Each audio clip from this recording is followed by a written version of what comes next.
prosedur kerja untuk praktikum, transkripsi, dan translasi. Alat yang saya gunakan yang pertama gunting, lidi, wadah untuk permen. Untuk bahannya saya menggunakan permen marshmallow yang kecil. Yang warna pink saya ibaratkan urasil, sedangkan yang warna hijau saya ibaratkan adenin, sedangkan yang warna kuning saya ibaratkan sitosin, sedangkan yang warna orange saya ibaratkan guanin. Dan kertas yang saya bentuk bulat-bulat ini saya ibaratkan asam amino asid.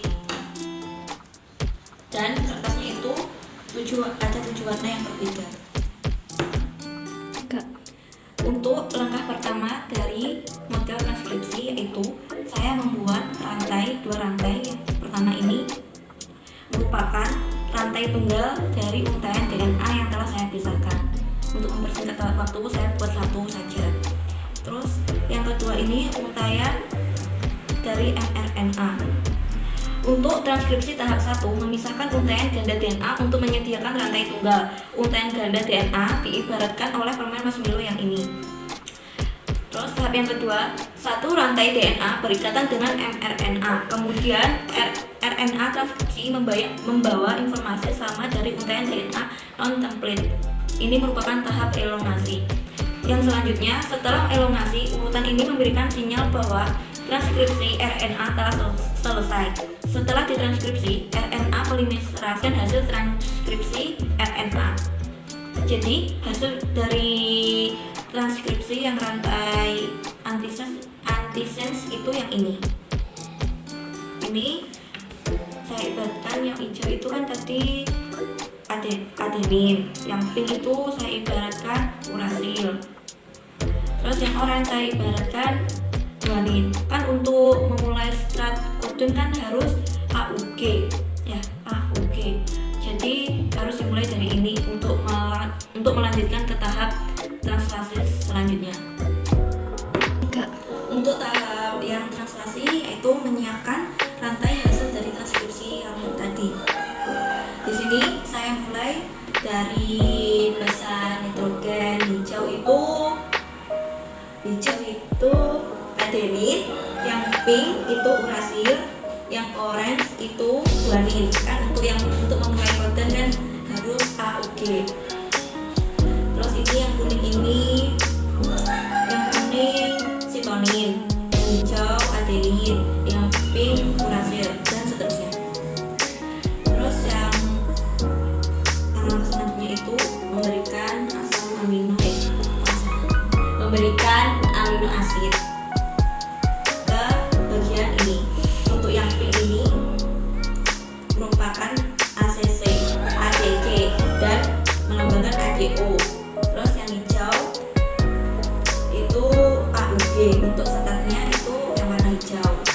Kemudian untuk yang warna biru itu UUG, yang warna ungu CAU ini,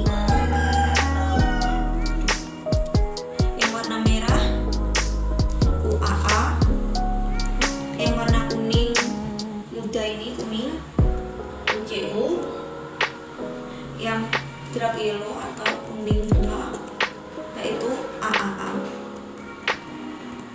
Selanjutnya akan membaca dari zat nitrogen yang ada di rantai mRNA N1 ini.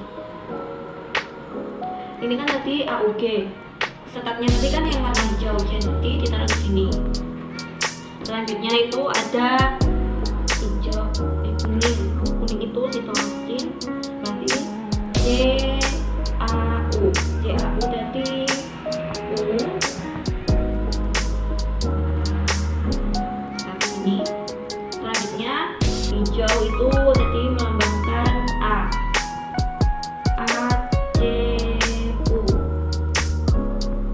ACU itu pink, yang hasilnya pink ininya.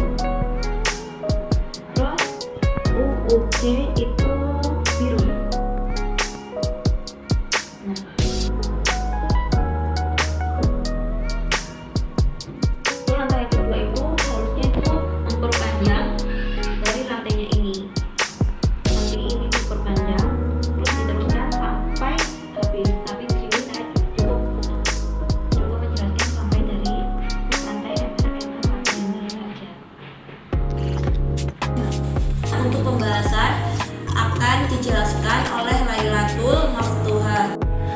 Nah, baik, di sini saya Lailatul Maftuha akan melanjutkan presentasi dari hasil pengamatan kami yang dilakukan oleh kelompok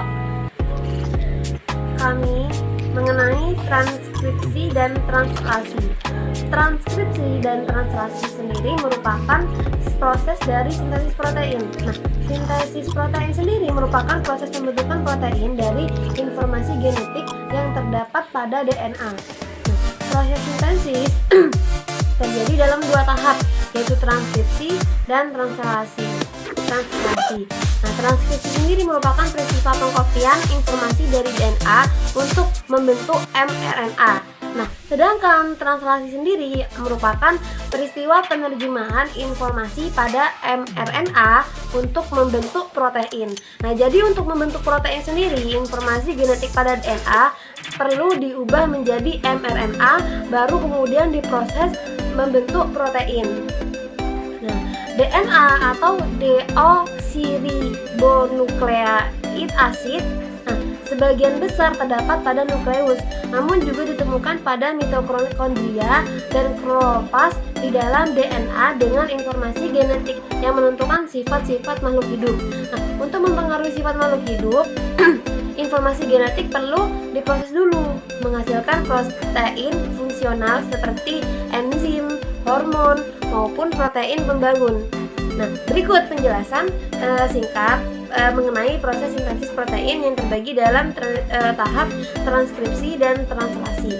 Nah, proses transkripsi yang dijelaskan barusan tadi merupakan peristiwa pengkopian informasi genetik dari DNA menjadi mRNA. DNA adalah materi genetik berantai ganda, sedangkan RNA berantai tunggal. Nah, proses transkripsi terjadi di nukleus, dan setelah selesai RNA yang telah dihasilkan akan menjalani translasi di sitoplasma. Nah, proses transkripsi sendiri terjadi dalam 3 tahap, yaitu inisiasi, elongasi, dan terminasi. Inisiasi sendiri merupakan tahap yang mana enzim RNA polimerase akan menempel pada tempat khusus pada DNA yang disebut promoter. Tempat ini adalah titik awal terjadinya transkripsi. Kemudian enzim RNA polimerase akan membuka rantai ganda DNA sehingga membentuk 2 rantai tunggal. Nah, seperti yang telah dijabarkan oleh Sally yang ada di detik-detik video sebelumnya. Nah, kemudian setelah mengalami tahap inisiasi, maka selanjutnya adalah tahap elongasi, yaitu di mana tahap ini enzim RNA polimerase akan membaca informasi dalam rantai template untuk membentuk RNA. Nah, jadi RNA polimerase akan membaca informasi di sepanjang rantai DNA yang akan dibentuk menjadi mRNA. Nah, setelah dibentuk menjadi mRNA,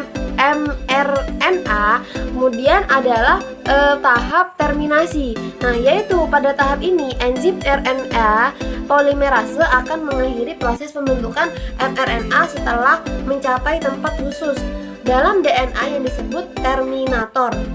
Nah, DNA polimerase akan terlepas dan mRNA yang terbentuk akan menuju sitoplasma untuk menjalani translasi. Nah, setelah terjadi proses terminasi, proses terakhir, kemudian kodon dan antikodon. Nah, kodon adalah urutan ketiga nukleotida dalam mRNA, sedangkan antikodon adalah urutan ketiga nukleotida dalam tRNA atau transfer ribonucleic acid. tRNA adalah jenis RNA yang bentuknya mirip dengan daun semanggi dan memiliki bagian di ujung akan berpasangan dengan antikodon saat proses translasi. Nah, proses translasi, nah ini masuk pada proses kedua dari sintesis protein, yaitu proses translasi. Nah, proses translasi sendiri tadi merupakan peristiwa penerjemahan informasi dalam RNA untuk membentuk protein. Nah, proses translasi memerlukan organel sel yang disebut ribosom, juga memerlukan molekul RNA transfer ribonucleic acid tersebut. Nah, tRNA adalah jenis RNA yang memiliki bentuk seperti daun semanggi tadi. RNA jenis ini banyak terdapat pada sitoplasma. mRNA memiliki urutan basa nitrogen yang setiap 3 urutan basa tersebut memiliki kodon. Nah, sedangkan tRNA juga memiliki urutan basa yang disebut antikodon. Kodon dan antikodon akan saling berpasangan dalam proses translasi ini. Proses translasi juga terdapat 3 tahapan. Yang pertama ada inisiasi, yang kedua elongasi, dan yang ketiga adalah terminasi. Nah, inisiasi sama seperti proses sebelumnya. Pada tahap ini mRNA akan bersatu dengan ribosom membentuk kompleks inisiasi. Ada tiga kamar atau bisa disebut dengan 3 kotak atau 3 lingkup, yaitu E, P, dan A. Masing-masing kamar memiliki fungsi tersendiri dalam translasi. Nah, pada kamar P yang diinisiasikan dengan kertas warna tadi pada proses pembuatan atau prosedur kerja yang dijelaskan oleh Sally, P atau kamar tersebut terdapat kodon tab AUG. Kemudian kodon start adalah kodon awal untuk proses translasi. tRNA yang datang dapat menempel pada kodon AUG karena memiliki antikodon yang sesuai dengan kodon tersebut. Kemudian tahap elongasi. Tahap elongasi ini pada kamar A atau pada warna kertas itu yang dijelaskan oleh Sally didatangi tRNA lain yang memiliki antikodon sesuai dengan kodon pada kamar tersebut. tRNA jalannya elongasi tersebut ada beberapa tahap. Ada tahap pertama atau jalan yang pertama adalah tRNA akan menempel di kamar A dengan membawa asam amino. Kemudian asam amino pada tRNA di kamar P atau pada warna kertas yang dijelaskan oleh Sally akan disatukan dengan asam amino pada tRNA di kamar A. Kemudian ribosom akan bergeser sepanjang satu kodon sehingga tRNA lama yang telah memberikan asam aminonya bergeser ke kamar E. Kemudian tRNA di kamar E akan melepaskan diri dari ribosom. Nah, ribosom bergeser sepanjang satu kodon. Kamar A kosong yang memungkinkan datangnya tRNA baru. Peristiwa ini terus berulang sehingga semua kodon dibaca. Kemudian tahap terminasi. Tahap terminasi terjadi ketika kodon stop UAG, UAA atau UGA sudah sampai di ribosom. Rantai asam amino yang terbentuk merupakan protein yang akan digunakan sebagai untuk berbagai keperluan. Nah, jadi sintesis protein sendiri merupakan proses yang kompleks. Dalam hal ini tidak bisa lepas dari tahap-tahap yang tadi yang barusan dijabarkan. Nah, sekian pembahasan pada materi translasi dan transkripsi. Selanjutnya akan dibacakan atau dijelaskan kesimpulan dari praktikum yang dilaksanakan oleh kami. Selanjutnya dilaksanakan kepada Bilyun Dianata.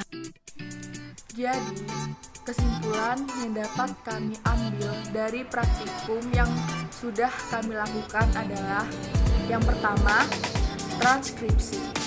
Transkripsi dapat diartikan sebagai pembuatan RNA, terutama mRNA, dengan menyalin sebagian berkas DNA oleh enzim RNA polimerase. Kemudian, yang kedua, translasi. Translasi dapat diartikan sebagai proses penerjemahan urutan nukleotida yang ada pada molekul